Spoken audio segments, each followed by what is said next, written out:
Не съм за теб, разбери го. Това е, което чувам. Не знам за кого е. Общо гледане, обща енергия. За някой от вас това послание излиза. Вероятно сте го чули. Вероятно го знаете. Това е нещо, което трябва да разберете.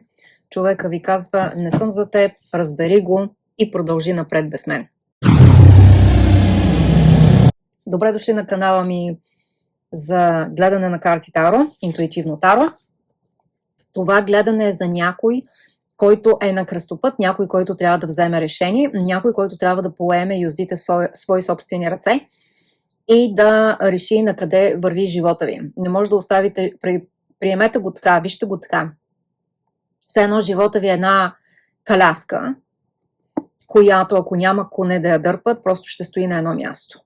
Ако се оставите други хора да впрягат и да водят, живота ви ще върви на различни посоки, хаотично, няма да знаете какво се случва. Вие ли сте тези, които управлявате живота си? Вие ли сте тези, които решавате какво искате, какво постигате и на къде вървите? Ако не, време е да го направите. Ако имате нужда от помощ, аз съм на среща. Коучинг сесии, менторство. Време е за вас. Юли месец, сезона на Рак. Ще има нещо, което ще ви подтикне напред, нещо, което ще ви побутне, което ще ви накара да вземете бързо решение, може да е внезапно решение за посока в живота ви. Тази посока в живота ви може да е на 180 градуса. Може да е абсолютно изненадваща. Може да е абсолютно различна от това, което сте си мислили, че е, и от посоката, в която в момента вървите. Тоест, ако в момента мислите, че на преден план е вашата професионалност, т.е. кариера, и искате: сменям работа, продължавам, работя още 10 години, правя това, живота ви казва: не. Сега от тук напускаш работата, грабваш си шапката, отиваш в Африка или някъде другаде, да, примерно, работиш за фондация, преподаваш или нямам идея какво. Нещо, което въобще не сте си и мислили. Оттам срещаш други хора, т.е. вие не знаете какво ще се случи, срещате други хора и се оформят някакви много странни неща и живота ви забива на някъде другаде. За някой от вас ще се случи това. Може би вече се случва, може би ви дърпа и вие го усещате. Може да не ви е ясно точно какво е, ще излезе скоро. Какво чакате, ви казва Вселената. Какво още чакате? До кога ще продължавате да спите? До кога ще продължавате да отказвате да поемете отговорност за живота си, за решенията си, да хленчите, да тичате след някой, който не е за вас, да се вкопчвате в този човек енергийно? Замислих се за момент, щях да кажа емоционално, но се замислих емоционално дали може да се вкопчвате, защото емоцията е потребност на нещо, което ви липсва. Затова е хипнотерапията. Тя помага за изчистване на тези неща.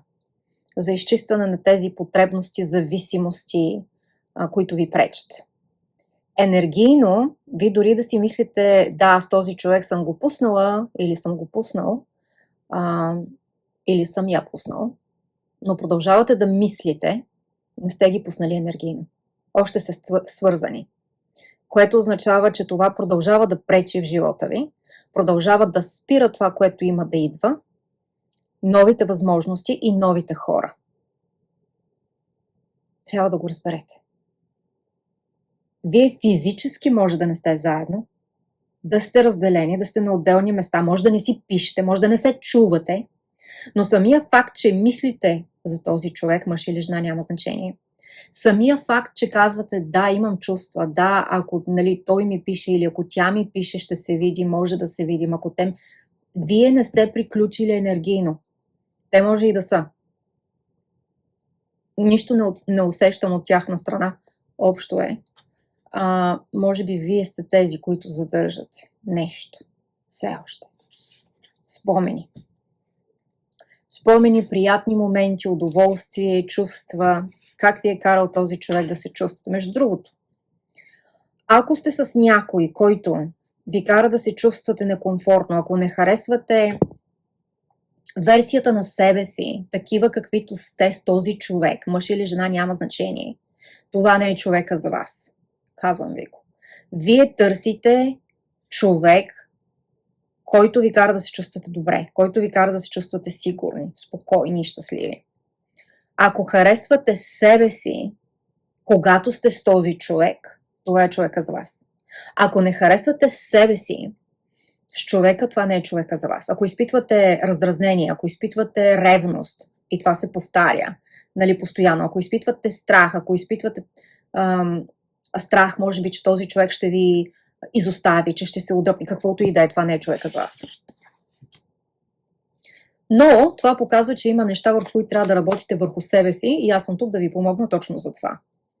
За тези от вас, които сте достатъчно смели да извършите тази работа, да го направите, за да промените живота си.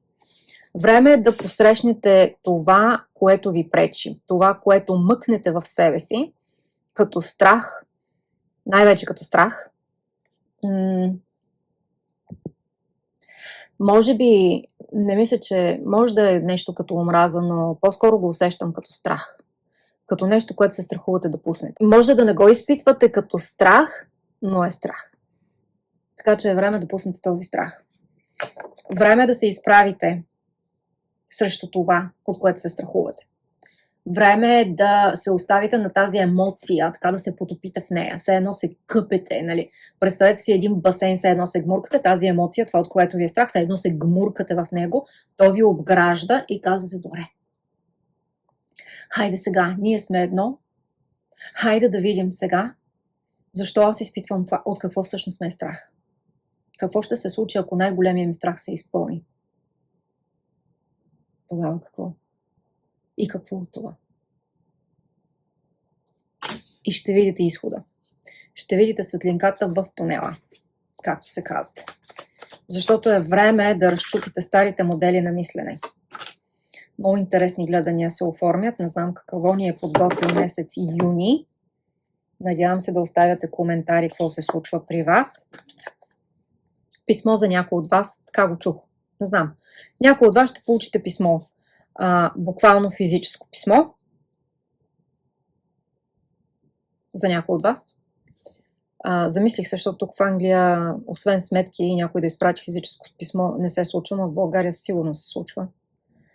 За други ще е електронно писмо, имейл или съобщение, дълго съобщение под формата на писмо. Някакво дълго съобщение. Може би не признание. Това ще е съобщение, което е като обяснение един вид. Нали? Примерно, защо аз се отдръпнах, защо нали, се случи това, един вид разяснение на нещо, което дори и не сте си мислили, че ще получите. Нали? Може да си мислили, че нещо е приключило и в един момент този човек ви дава един някакъв пълен отчет на ситуацията. Ни в клин, ни в ръкав. Нито сте питали, нито сте искали. Може да сте питали някога и да не сте го получили и сега пристига с някакво закъснение от миналия век. Дали е за вас или е за някой друг? Вие точно това казвате. Хубаво, ама късно. Късно. Вече по никакъв начин нито може да ме трогне, нито може да ме въздейства. С глупости вече не се занимавам.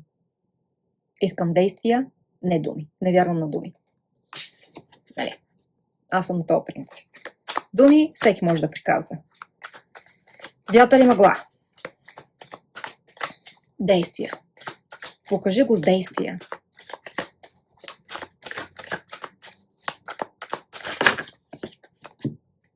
Отново имате ново начало. Отново имате доверие, да се доверите на Вселената. За някой от вас е свързано с преместване. Може не очаквам да се наложи да се местите. Преместване на ново място. Нов живот, ново място. Нов град.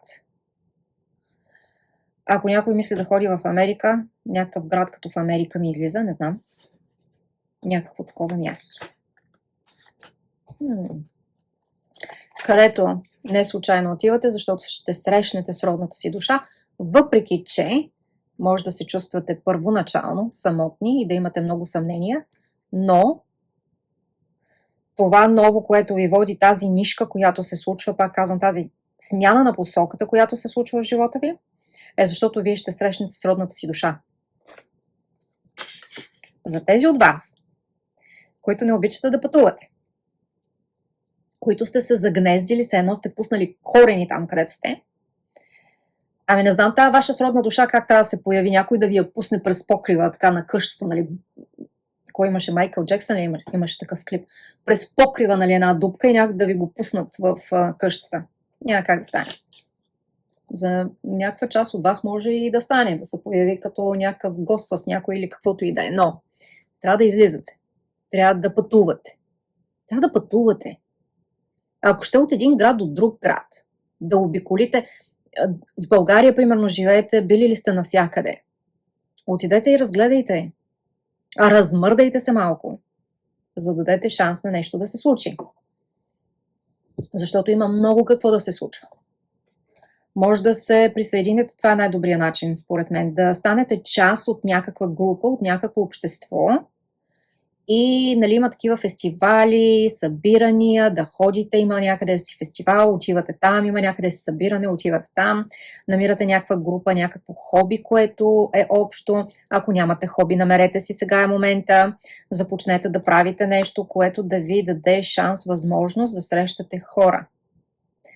Така ще чувате други истории, които ще са като вашите, ще ви дават кураж, но също ще разменяте енергия, обмяна и ще намерите хора, които ще ви зареждат позитивно и ще ви дадат много. Това ще промени живота ви. Трудът ви ще даде резултат. Вашето чакане, търпение, постоянство, ако сте били такива. Ако сте били постоянни, ако сте свършили работата, която е трябвало да свършите, сега ще получите резултат. А ако сте седяли, чакали и сте гледали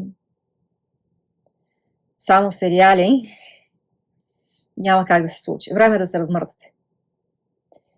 И за някой от вас, пък аз бих посъветвала всички, между другото, време е да започнете да учите нов език. Ако до сега не сте го правили. Няма значение възраст.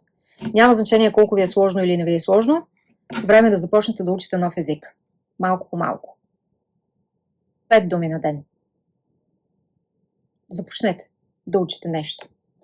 Ще ви бъде много полезно. Езика, който ще изберете за някой от вас, може да се окаже, че ще срещнете човек от тази държава. Първият език, който ви дойде на ум. За някой от вас. В България в момента идват много чужденци също, така че и се очаква другата година с Евровизия наплив на чужденци, така че започвайте да учите езици. Защото чужденците не знаят български. А пък някой ще е много важен за вас, защото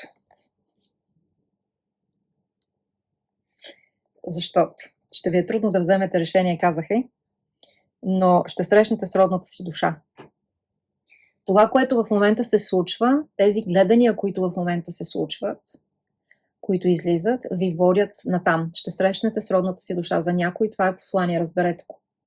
И като усещане, сигурна съм, че го знаете, тези от вас, които така имате силно развита интуиция и се доверявате.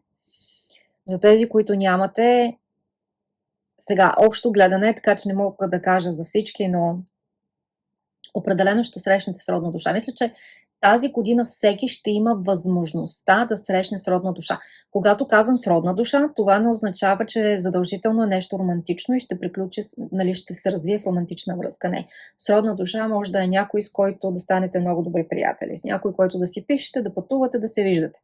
По-нататък може да се развие нещо между вас. Може и не. Може да си останете такива, нали, като просто много близки приятели. За други ще е с родна душа. Някой, който ще ви отведе някъде. Някой, който ще ви покаже един съвършено различен живот. Нова възможност. Абсолютно. Сега ще имате притеснения, разбира се, ако трябва да се преместите на друго място в друга държава. Как ще се справяте и какво ви очаква? Не дайте да имате притеснения. Вселената е помислила за всичко. Брак За тези от вас, които търсите и искате, и вижте какво има тук. Ще бъдете много доволни. Ще бъдете гледани, доволни и щастливи. Пак да кажа, със седене вкъщи и гледане на сериали няма как да стане. Да изкочи от телевизора, нали? Да ви се пренесе в къщата. Не. Става с излизане. Размърдайте се. Започнете да ходите. Отдолу под това видео ви призовавам да споделите на какъв фестивал, къде сте планирали, сега гледайки това видео. Потърсете в интернет, в Фейсбук, групи и така нататък. Къде може да отидете, на какво събитие? Поне 5. Имате цяло лято. Значи сега юни месец със сигурност има поне 2-3 може да намерите и да отидете. Оставете коментар, пък след това се върнете и оставете коментар, като сте били там, какво се е случило. Казвам ви, ще се чувствате като императрицата. Ще бъдете добре гледани, видяни, чути, ухажвани, но вие ще се чувствате добре в собствената си кожа. Вие ще се чувствате много добре. Много добре с този човек, който и да е той. Защото за някой от вас това е сериозен човек, който ви харесва, може да пламне искрата от един поглед и той да каже това е жената, това е. И какво се случва, ако говори на китайски или не знам там какъв език и вие не го говорите? Какво се случва? Сядайте да учите езици. И забравете този дет не е за вас и дето въздишате и енергийно още не сте пуснали връзката. Така с една ножица я прережете символично и я приключете. Или работете с мен. Хипнотерапия. Или коучинг. Ако ми се доверявате. Пожелавам ви успех. Не забравяйте да харесате видеото, да го споделите с приятели и да се абонирате за канала ми.